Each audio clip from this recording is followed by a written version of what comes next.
個76週年之際，嚟緊下個星期一又係我哋中國傳統嘅中秋佳節之際咧，我哋舉行呢一個活動特別有意義。今年咧我哋再搞咧，好開心見到又有舊朋友啦，又有新朋友啦，繼續咧學習整我哋嘅冰皮月餅嘅。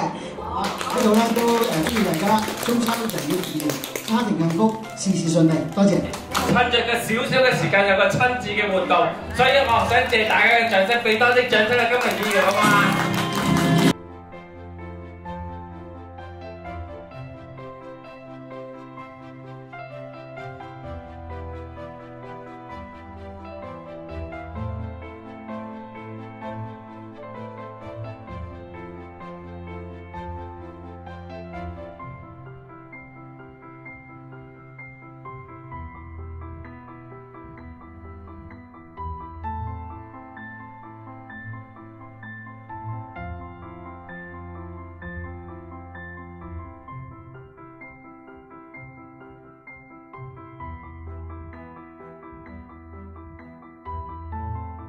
家國同心，樂在社區，耶！